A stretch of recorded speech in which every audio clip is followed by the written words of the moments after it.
Hey, welcome back to the channel. It's awesome that you're tuning in, because in this video we are going to take a close look at the XGO, the D20. It's also known as the Xbox Series X Mini. And this thing, I must say, they nailed it when it comes to the box itself. Looking on the pictures on AliExpress, but also when it comes to the box, you don't need to take everything seriously, especially when it comes to some of the things on the box itself. For example, the 4K Ultra HD is absolutely nonsense. You need to be happy if you're going to even having a 1080p signal output. The model number is the D20 already mentioned before. Power input 5 volts 2 amp, and they're not going to give you a power supply most of the time. The power output is 6 watt 4 ohm, so this thing seems to be having a built-in speaker. And of course, Ultra HD output. So they clearly want to say that it's an audio game console, not your typical game console. What are we going to get when it comes to the emulation? It's the same stuff that I've seen many times before. PlayStation 1, Arcade, Super Famicom, Famicom, Mega Drive, Game Boy Advance, the Game Boy Classic, Color and Atari. I must give them some extra kudos when it comes to the quality of the box itself. It looks kinda nice and it does feel like a very cool unboxing experience. They did nail absolutely the presentation and how everything has been packed up. What is also completely messed up, they're giving you freaking PlayStation controls with an Xbox Mini device. So the overall quality, it's absolutely cheap, not like the cheap ones. We do have rubberized like joysticks, the D-pad feels quite nice, and also the same for the buttons. But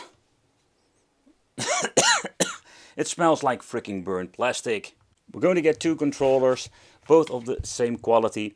At the back we're going to get ourselves like the two batteries, AAA in the battery compartment that we need to use. No lithium battery in the inside. This is like the cheap models. And of course the system itself. Let's get this thing out, because it's very difficult to get out. But they absolutely nailed it when it comes to the device itself. So the device looks great. This is a very cool, fun novelty just to have in your collection, to just display it at all. Even if this thing has horrible emulation. Here having an extra button, the mode and the game, and a volume control that even has a micro switch beneath it. Then having over here the LED. At the bottom we're going to get a very thick, very nice quality rubber, so giving a very nice grip. We do have like a very good weight to it, and I think that is the reason, because there isn't speaker at the bottom. Over here we're having line in, Type-C for the input for the power supply. There needs to be an option, or there is somewhere an SD card, but there is not an SD card in here, so we can add that. HDMI and two USB ports at the back.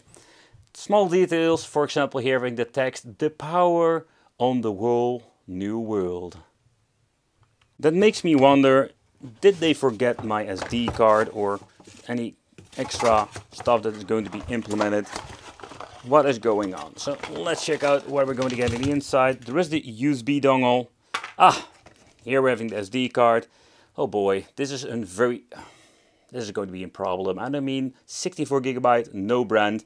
So these things need to be backed up ASAP. Otherwise they can get corrupted fairly easy. The toilet paper manual, like always, explaining how everything works. If you have any questions, you can always check it out there. And we're going to get ourselves the necessary cabling. There is no 5 volt power supply. That is a new thing they're doing over there. So you need to get yourself like a basic phone charger, 2 amps minimum. Okay, to begin with, when it comes to power supplies, you need to get yourself a good one. For example, I've used the double port USB over here.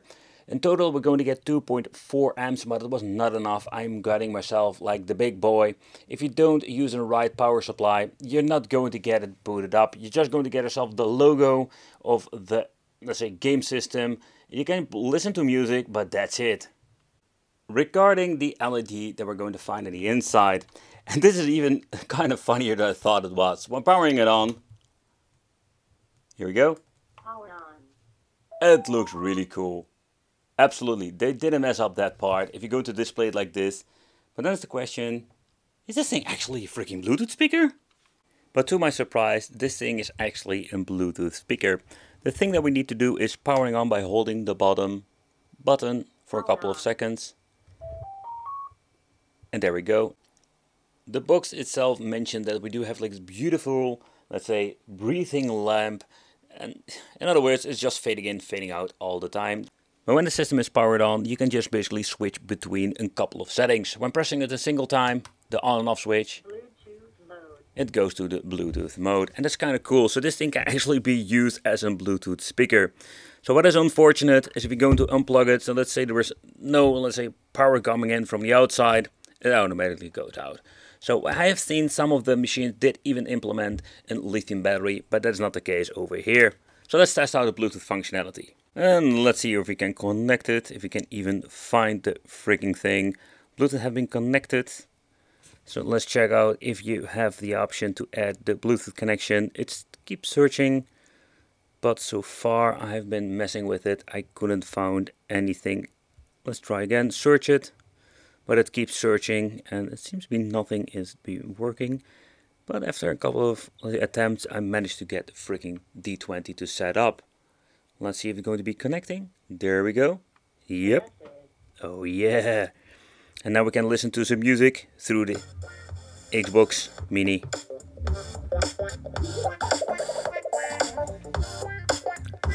But one thing for sure, it doesn't go like super loud. It is of course a tiny speaker in the inside, but that's like a minor bass to it. Maximum volume over here. Let's crank up the volume here. Wow.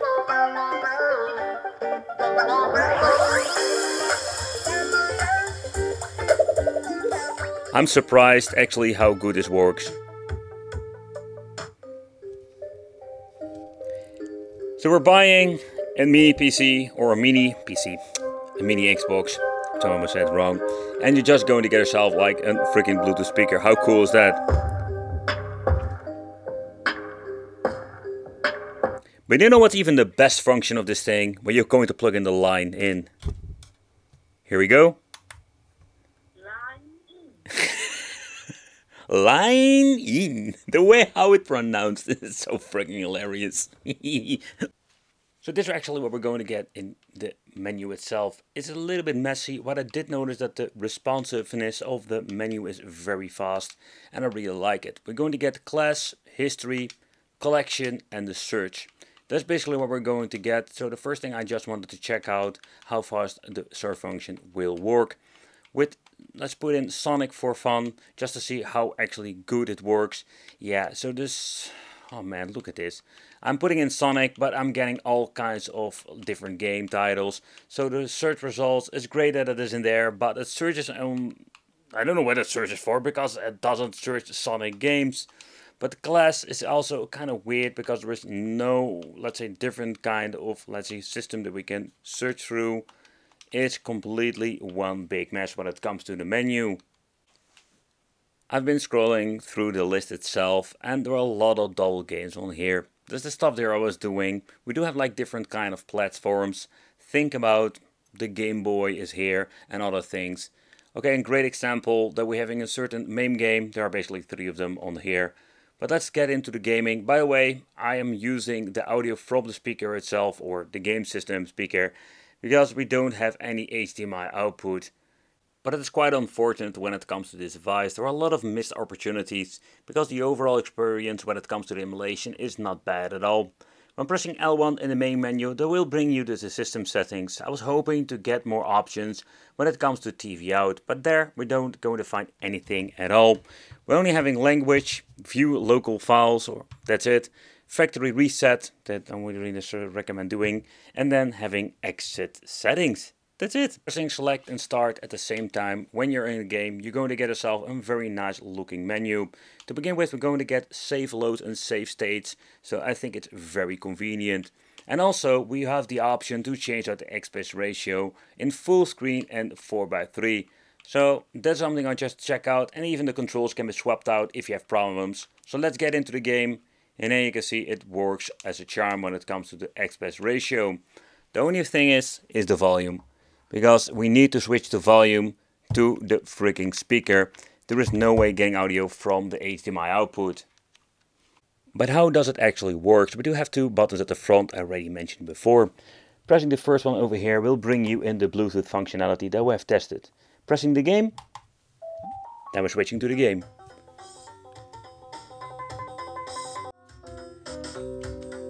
The overall quality of the audio is not bad at all. We haven't already seen it when it comes to the Bluetooth speaker functionalities. It's kind of cool. Also the emulation for MAME, so far I can see it runs pretty damn good. The analog stick and the D-pad, everything works as a charm. Let's test some more MAME games. I just wanted to double check the audio settings. And don't hear the weird stuff that we've seen and heard when it comes to Pandora's boxes.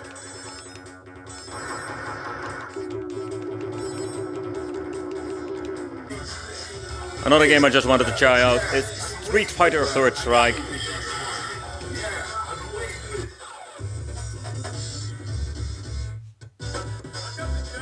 I did a minor hiccup, but nothing really concerning. Surprised how good the D-pad actually works. So the controllers smell absolutely like horrible, like burnt plastic, but the D-pad is amazing. Let's move on to the NES part and actually see how it runs. So far so good, no problem whatsoever. Let's go to the screen settings. Let's set it to 4:3, resume, and there we go. The other buttons have been mapped to turbo buttons,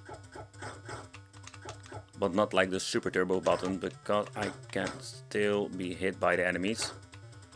Let's move on to Super NES, but also so far I can see it works just fine. The weird thing is that I only can set the screen resolution. You cannot mess around with the pixels or filters whatsoever. I do have this feeling there is a weird filter over it.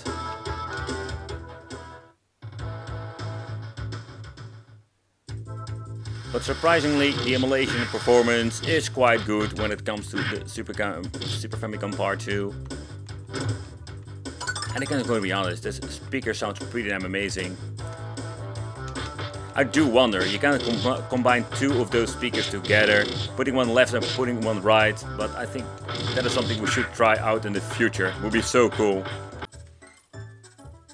So let's try another Super NES game just to be safe, that I know for sure that everything seems to be running fine. I just wanted to try a random game.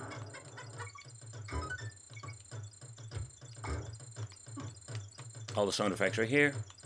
Let's run with them and let's go on with the flow.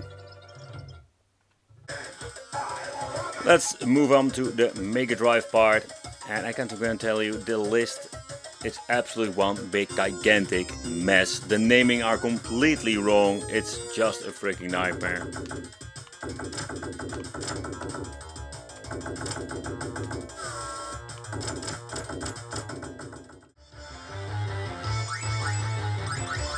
And some of the games are not even in freaking English. There was already a save on here, so it seems to be that the GBA games does have the option to make a save. So that's pretty cool. Let's check out how the screen settings will work when we're going to put it on 4:3. But so far, that's kind of cool. We have an option to make a quick load, quick save, and we can adjust the aspect ratio a little bit. And don't see any weird filtering going on.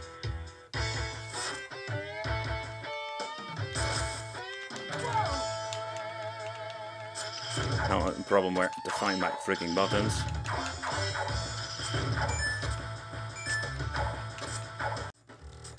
Just wanted to check out another GBA game, a very fast game, just check out how it is with the screen tearing. But also they completely nailed it when it comes to this part.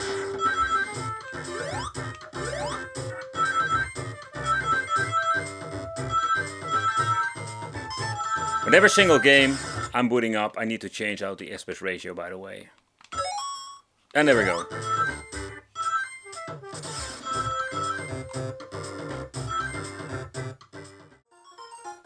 So let's look into the Game Boy Classic, and it's going to be another level. I'm curious how the 4:3 will look.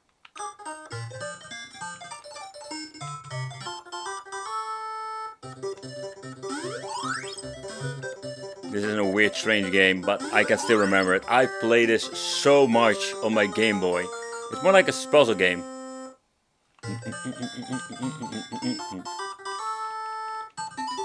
And man, this freaking tiny speaker goes so loud.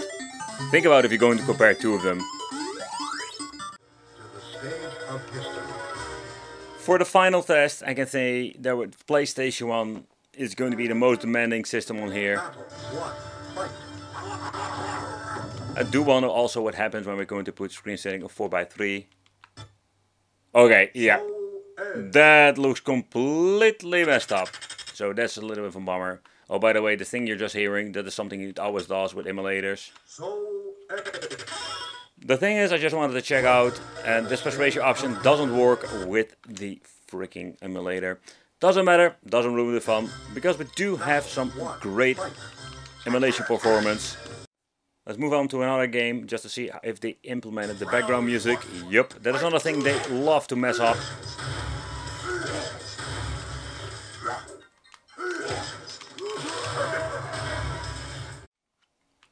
Okay, so let's take a close look at this, because they mess up the audio of the intro. Let's boot up the game, actually see how the game runs, but also having all of the music.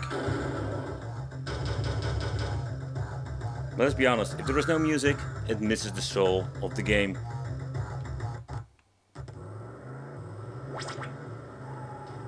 Nope, there is no audio, or at least music at the background. All the buttons seem to be working fine. Let's try another attempt to the aspect ratio. Ah, there we go. So it was just like a minor flaw. So also the aspect ratio seems to be working fine, only you need to give it a couple of attempts. And if you want to have a system like this for Atari, I've noticed there are only like a handful of games, so it's absolutely misleading.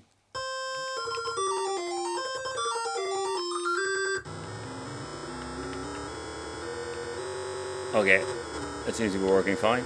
Okay, so let's check out if we can change out the aspect ratio. There we go. Oh man.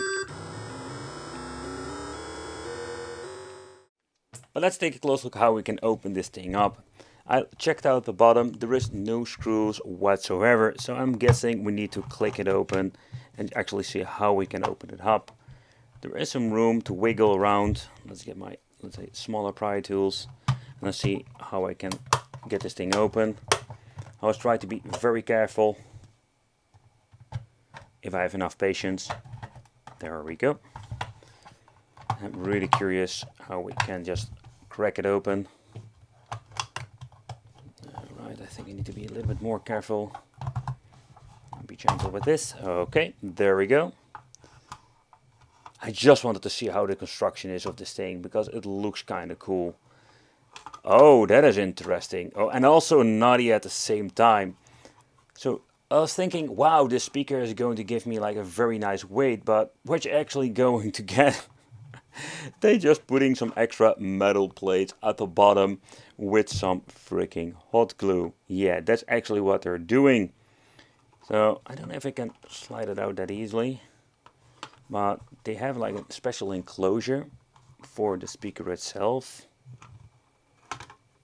And this looks kind of cool.